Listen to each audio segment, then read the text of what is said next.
Commission to order and begin with the Pledge of Allegiance, followed by the invocation by the chairman.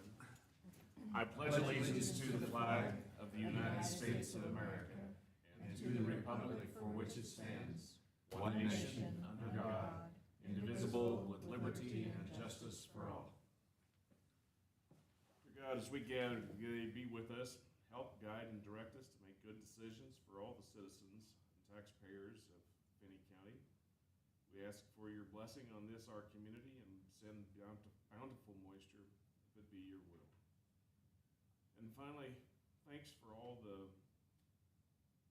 economic success of our community, and we attribute this to your guidance and your countenance.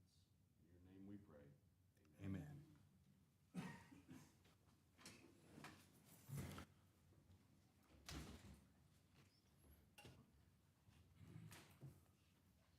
I don't have any chair comments this morning other than I want to start the process of reminding everyone about election in November. What will be the last day to register?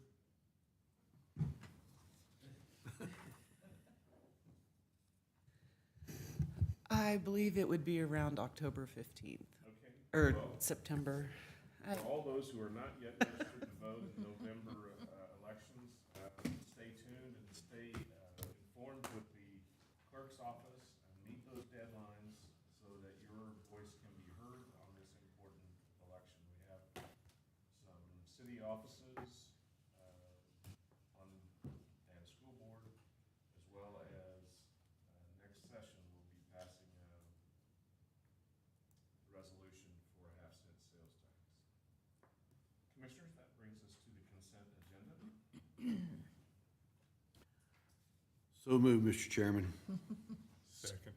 Been moved and seconded to approve the consent agenda without further discussion. Hearing none, all in favor say aye. Opposed? Motion carries. Madam Clerk, anybody register with you for public comment? No, sir. Anyone here gathered wish to address the commission? Oh. Yes. Good morning. Good morning. I'm normally on the agenda, but I'm not. So I'm just going to make a quick public comment. Last week, we secured an agreement with Gurman Homes and Garden City Community College Construction Trades Program. So we'll be having a groundbreaking. Dave Gurman has graciously partnered with the college to allow the construction trade students the opportunity to work on framing and various aspects of early construction in a housing development that he will be starting very shortly up on Campus Avenue. So we'll make sure you're all invited to that. I know that you all have supported that construction trades program through the community college, and this is a really exciting next step. So Do you have a date? we don't yet. We just made final arrangements on it last Wednesday or Thursday. Don't remember which day it was. So as soon as we have those nailed down, we'll make sure you guys are all aware of that. Thank you. Thank you. Anyone else? Thank you. We'll close public comment and then move into our business items. We'll first hear from the police department fire department. Cooper. You're new, so you get to announce for the viewing public, please. Good morning. I'm Cooper Wilson. I'm a lieutenant with the Garden City Fire Department. Oh, firemen like you, Yep. as good shape as you are, I'm sure your voice will carry better than that. Okay. I'm a lieutenant with the Garden City Fire Department, and I am currently the acting training chief. We missed a month with the hustle, kind of getting Station 3 open, so I'm going to give you May and June. During the month of May, Garden City Fire Department personnel remained actively engaged in training, outreach, and community involvement. These activities not only strengthened the operational readiness, but also reinforced the department's strong connection with the public. Firefighter Peterson attended special lithium-ion battery training in Dodge City, while on-duty crews contributed to the GCCC's annual Scenario Day, an important opportunity to support future emergency responders. Crews conducted bucket and rescue training at Sunflower Electric to maintain technical rescue readiness, and B-Shift attended a special sign language for first responders presented by our own Lieutenant Rupp's daughter as part of a school project, highlighting the department's dedication to inclusive service. Command staff completed emergency fire dispatch training to enhance response coordination, while all shifts began facility tours at Tyson for familiarization. We had a firefighter 2 assessment center, which got three more of our fire 1s promoted to fire 2. And we also had an extrication class by technical extrication training put on by Isaac Frazier out of Wichita on May 20th and 21st to help sharpen our extrication skills.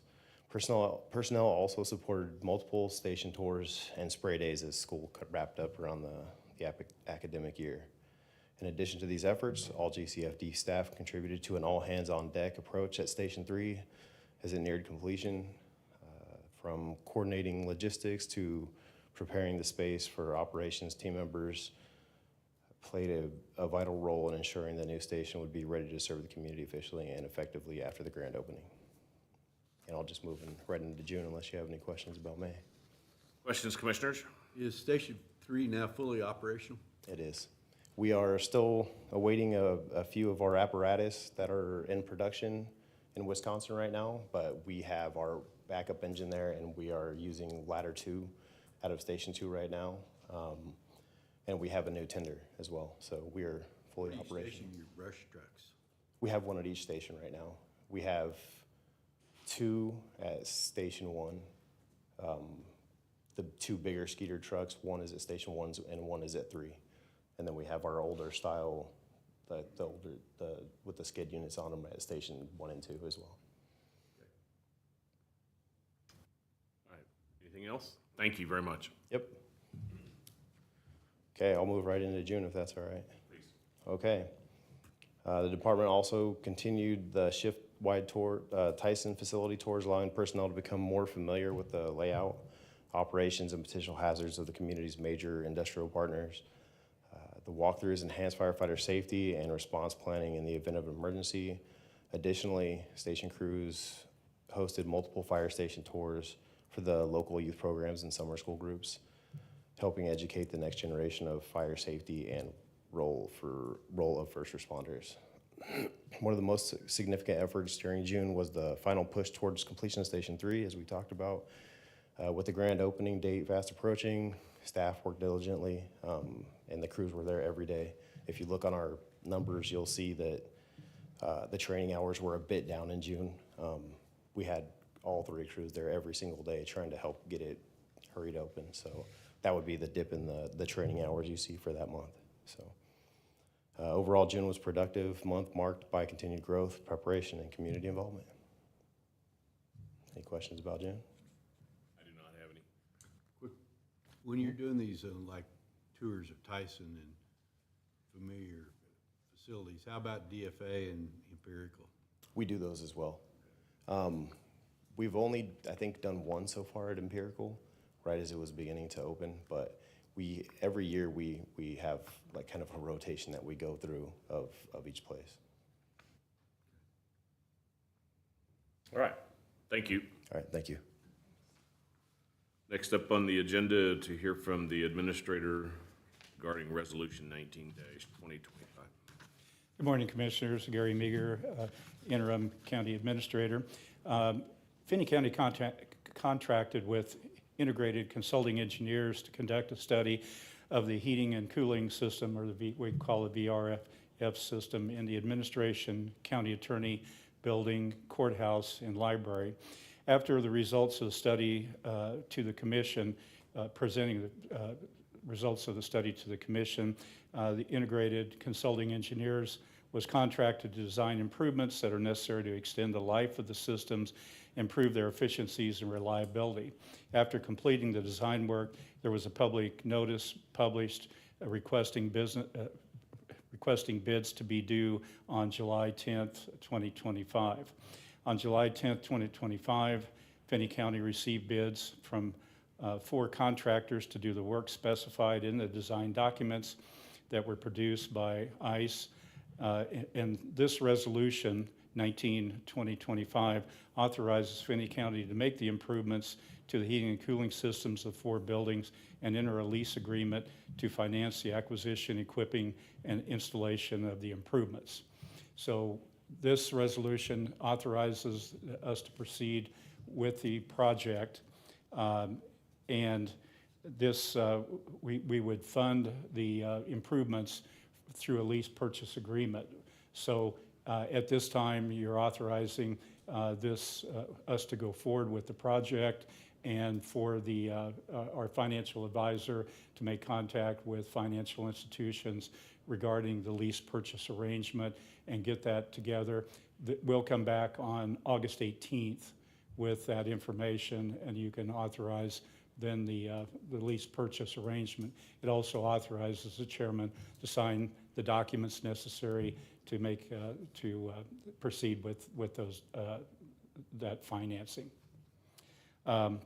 The project, we were anticipating this phase of the project to be $3,121,200. The actual project, if you approve the next request, would be for $2,755,657. So we're actually under what the original estimate was. In this particular case, we're going to combine probably combine the projects. We have the current project, or we're financing the existing system, and we're going to be financing these improvements. So that total will be, we're authorized up to $6,250,000. We'll be under that amount, and we'll talk a little bit more about that later. So the recommendation is the alternative you have is to adopt Resolution 19-2025 as written, or reject Resolution 2025 and provide further direction to staff. The recommendation is to approve Resolution 19-2025. Okay, the excerpts of the minutes state that we're going to read the resolution. And so I'm going to read it now. A resolution authorizing Finney County, Kansas to enter into a lease purchase transaction, the proceeds of which will be used to pay the cost of acquiring, equipping, and installing certain HVAC improvements, to authorize actions related thereto, and to approve the execution of certain documents in connection therewith, which are attached. And then there's a recorded vote, and we all need to sign. So is there any other questions for the administrator with regard to the action sought? Mr. Chair. Yes, sir. Gary, An option to, I'm not a big fan of these VRFs. However, my understanding, the one we're going to put in will not be isolated. There'll be splits. So if the whole system goes down, it's not going to be the whole building. Is that correct? Well, the system right now, I think it's going to be more reliable. The system right now, and I'm not really quite, we have 3 units outside for this building, for example, and I'm told that constitutes 1 unit. But it sounds like if we did have part of the building, part of the system go down, there would be enough to keep some of the building operational. So I think, to answer your question, I think that's correct. A second. Do we know what type of warranty we're going to get with this system? There's a 10-year warranty on the units we purchased. These are the major heating and cooling units. I just hope that if we have issues, that we don't stand by and just let it go by, and that if there's issues, we reach out and hold people accountable this time. Yeah, you have typically on the equipment that we purchased, again, that's from Samsung, and we have a 10-year warranty on those units. With regard to workmanship, typically when you have a contractor put those in, the installation, there's usually a 1-year warranty on workmanship. Okay, thank you. Other questions, commissioners? All right. Having read the resolution, is there a motion to authorize the excerpt of the minutes and to formally enter Resolution 19-2025 as presented? I would move that we accept Resolution 19-2025.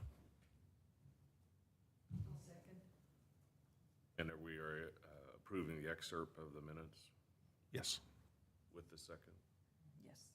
All right, very good. Any further discussion? All those in favor say aye. Aye. Opposed? Motion carries. Okay, The second item is the HVAC bid approval. I'm sorry. I'm sorry to interrupt, but I think we need to adopt the resolution,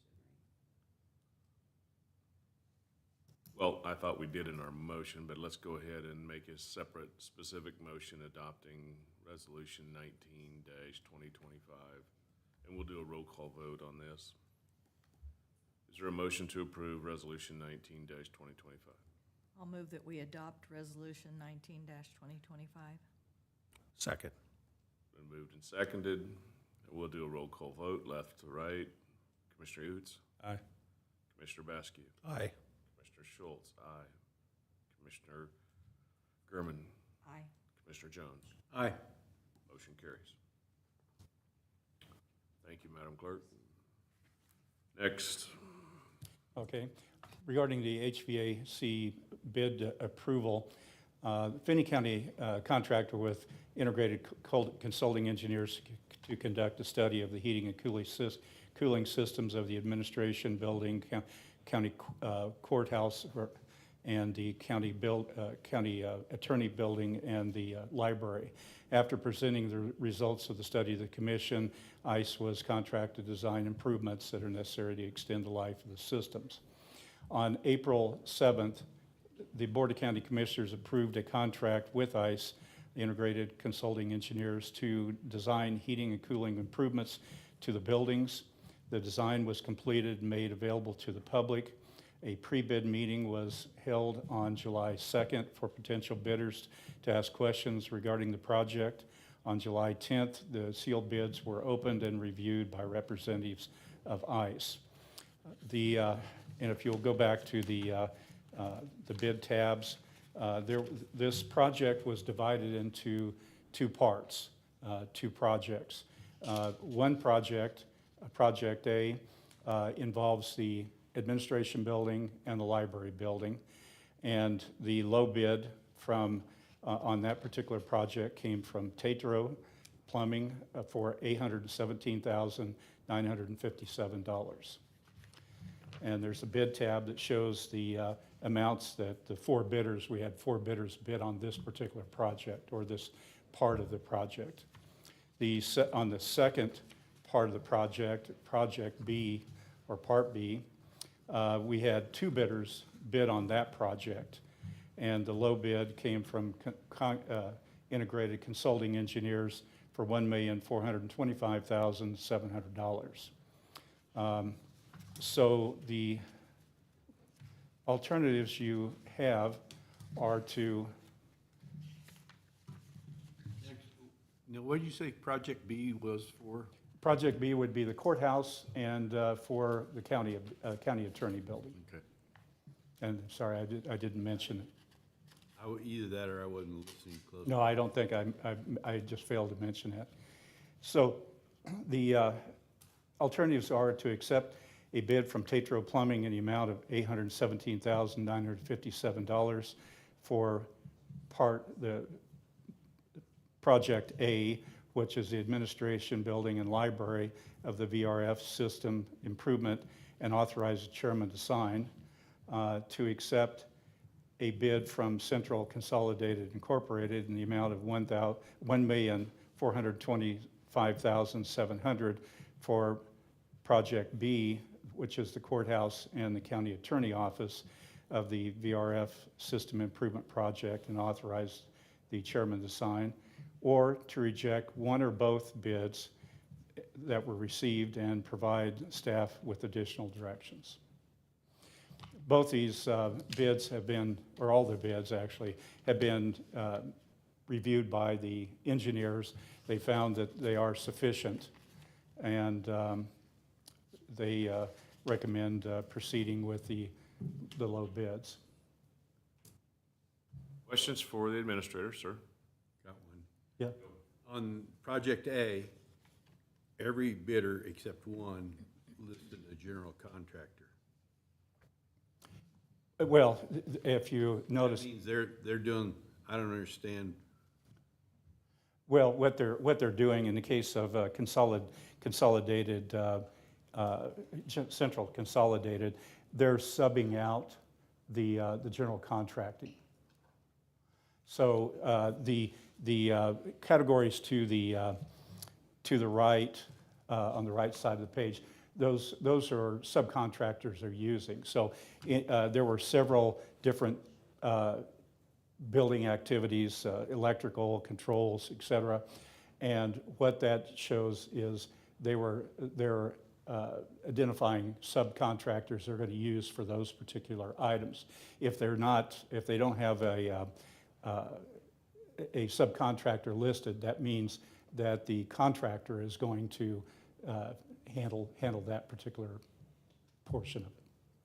Well, it seems curious that the low bidder on A didn't even bid on B. Well, we did have, just so you know, on the ones that did bid on both projects, at least one of the contractors, they bid on both contracts, but said they would only actually accept one. In other words, they weren't going to, they bid on both of them just to make sure they got one project, but they weren't planning on doing both projects. Does that make sense?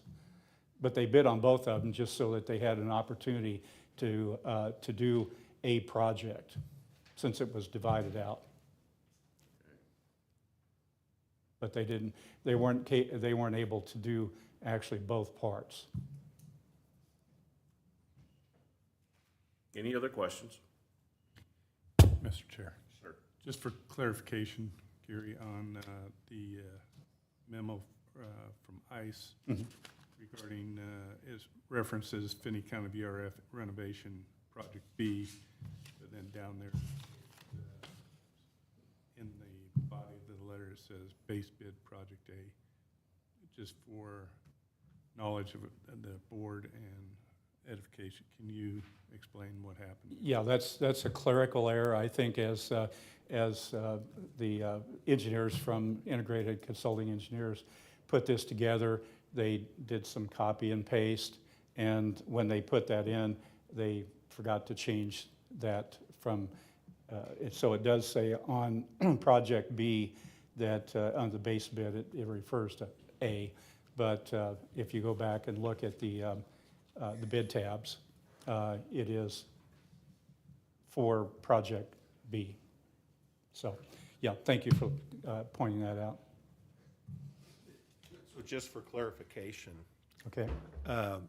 Tetro, well, all of these folks that bid on the project did not feel like they could do both projects together, but they bid hoping to get at least one project. So in this particular case where Tetro was the low bid on project A and not bid on project B, and that was because they felt they could not handle both projects at the same time. That's my understanding. That's what, according to the engineers that talked with the bidders, they indicated that, yes, they did.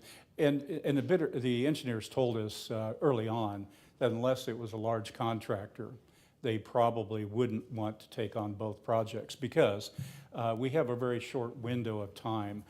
This project will probably start somewhere around the end of August, 1st of September, and it runs through the end of the year. But once we get to the end of the year, if they're not done, there is going to be a $2,500 per day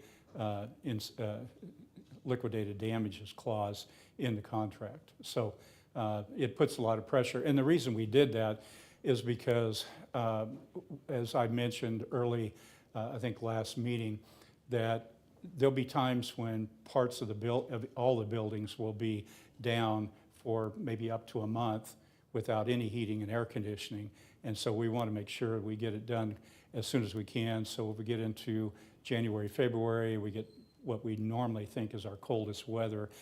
We don't have pipes freeze and things like that. We're going to have to look at, some type of temporary heating and cooling units that will come in and help try to keep the building warm enough.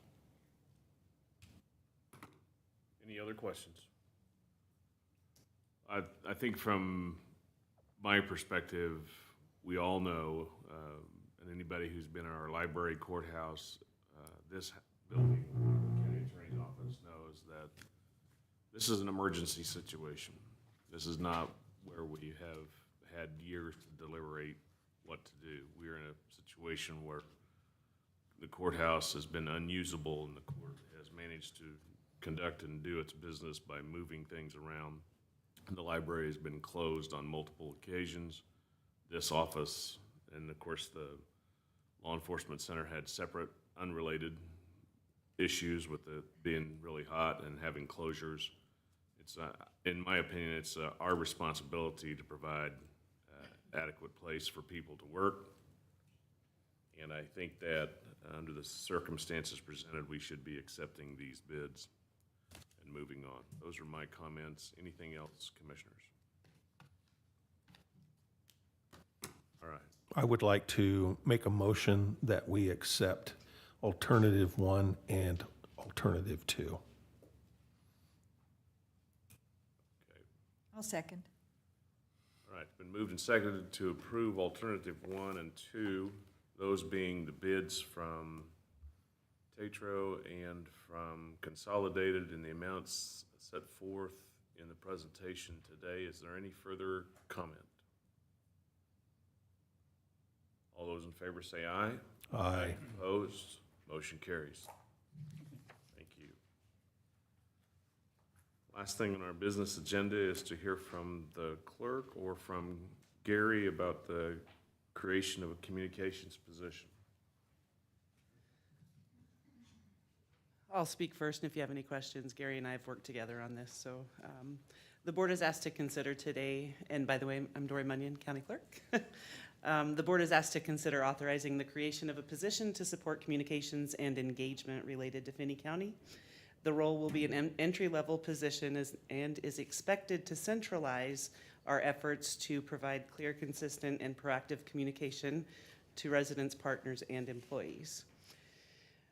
Responsibilities of this position will include managing public information campaigns, supporting community and employee engagement, promoting programs and services, and strengthening Finney County's overall brand and public image. Establishing this position is key to improve transparency, foster trust, and help build a more informed and connected community.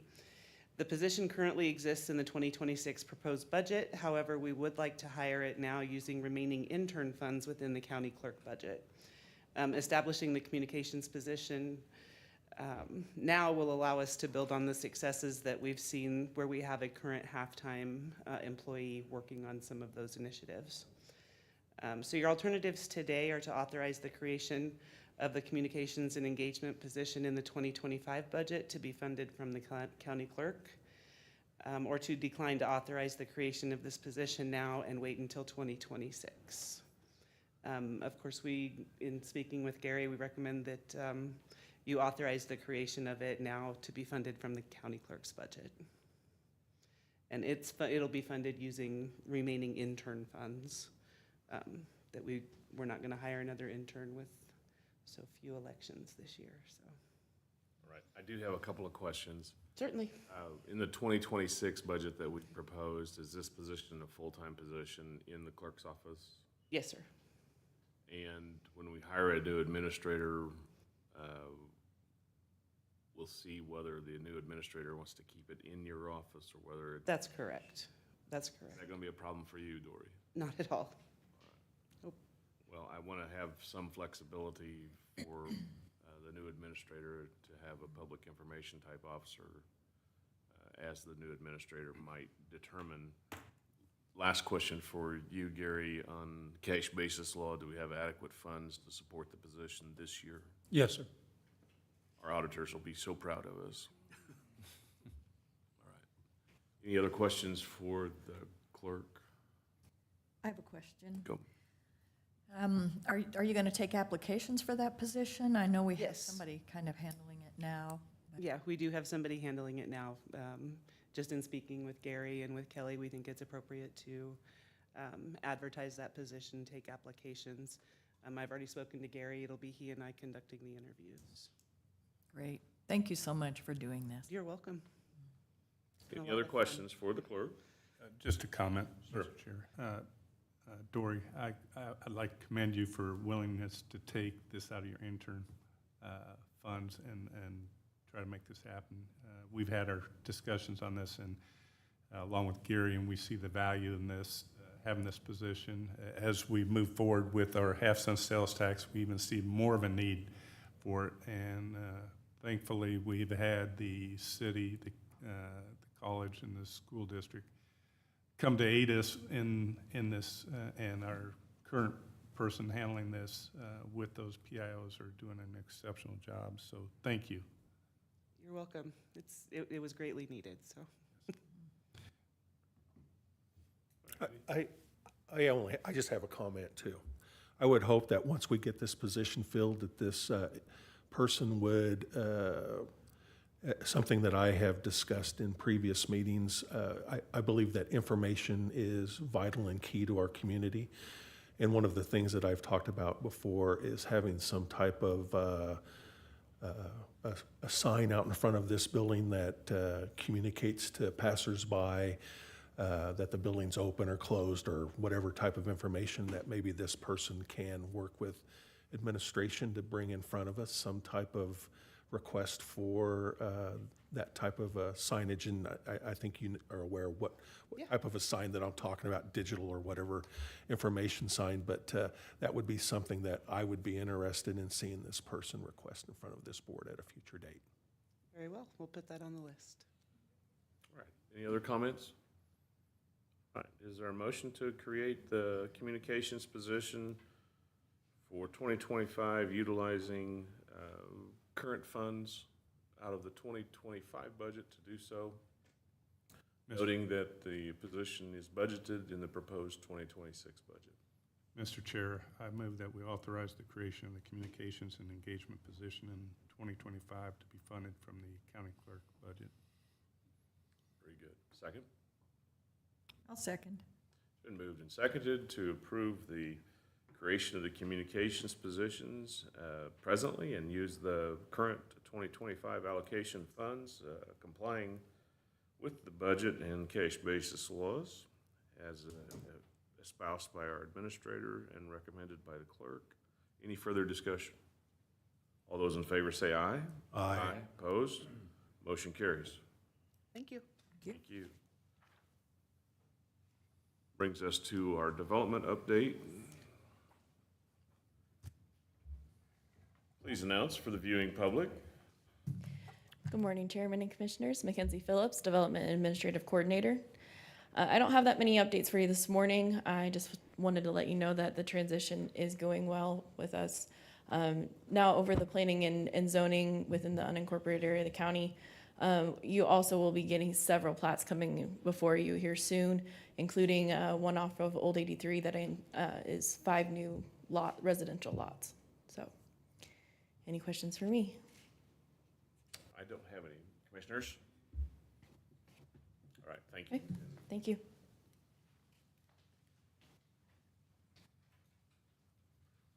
All right, brings us to the administrator's report. Sir? Yes, sir. I would mention that the organizational review is going along well. We should receive a draft copy on August 22nd, and looking at a presentation to the commission to overview of that on September the 15th. So it'll give you some kind of a timeline and when we'll receive that information. I do want to mention that, and I appreciate the help with Lana. We've been working on sewer district number 4 for a while. It's taken a little longer than what we had hoped, but there was just a lot of things that needed to get done. We should have that to you to set a hearing date for the district so we can put out notifications on August 4th. The petition has been signed.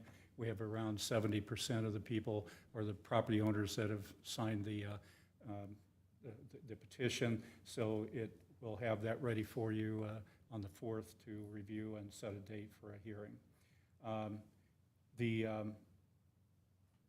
I think I mentioned that on the heating and cooling system, on August 18th, we'll have another resolution to go forward with the lease purchase arrangement. We'll have the documents available to you, give you a chance to review that. We're looking right now at the possibility, right now the current system is financed through one lender. We have a very good rate. We may be able to keep that and look at if that lender will give us a good rate. If not, we'll go out and get, put it out on the market.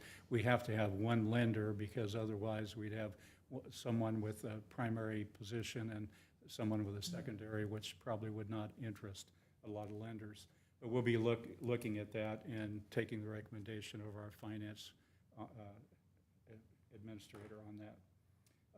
And then we did talk briefly, I think, about a meeting with the recruiter for the county administrator position, August 6th. If 8:30 in the morning would work, or if you want to make it 9 o'clock, whatever would work for you. 8:30 would be normally when we meet. I'll go ahead and make that arrangement with her, so it'd be a virtual meeting. Do we need to announce that as a special session? Yes, sir. We'll meet at 8:30, and special session August 6th. August 6th. Okay. And Never mind. the agenda for that special meeting would be? It'd be an executive session for a non-elected personnel. All right. We will set the special meeting then. I was getting ready to say how fond I am of only having meetings every other Monday, and now the administrator breaks our schedule. Would you get that published, please, Madam Clerk? Yes, sir. All right, continue, please. And that's all I have, so. Well, that's not all you have. The chair has a request for the commission to authorize the administrator to be gone on August 11th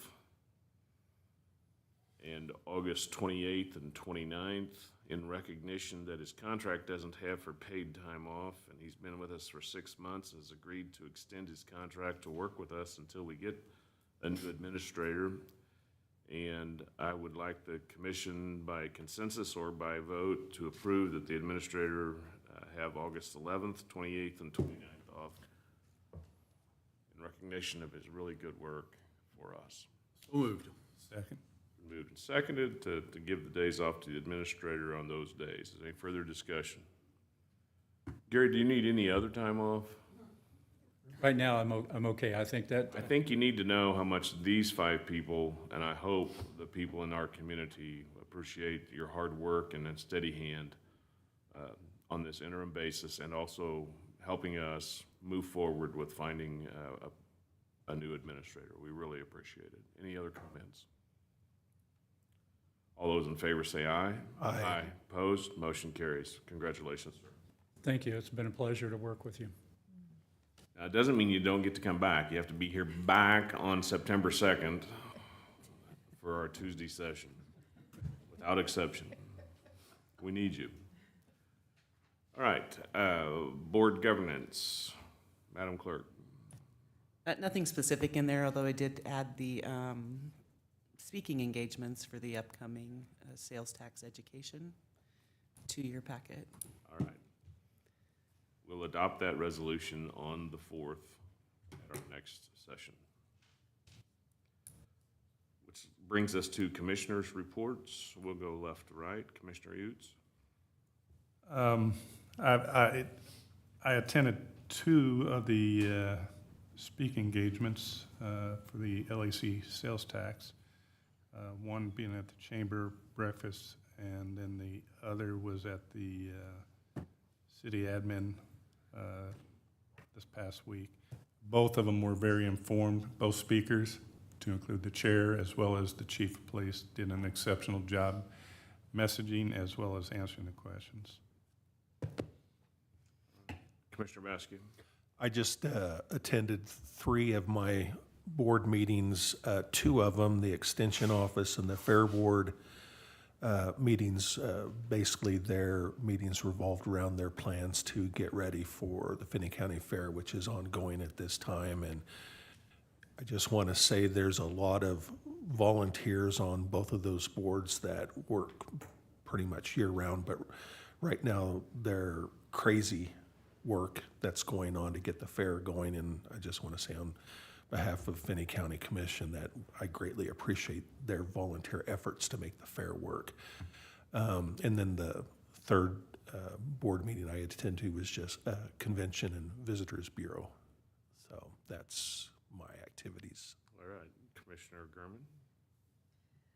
I attended a luncheon with the state fire marshal. They're looking at updating the codes, which hadn't been updated in a number of years. I also attended the Builders Association luncheon, chamber breakfast, and the Realtor luncheon, where I got to hear our chairman give the sales tax presentation, and I can say he's doing a fine job. I think I know it now, and I think I know how I'm going to vote. I also attended the Downtown Vision Focus Group, which was interesting. It was nice that they included elected officials with that.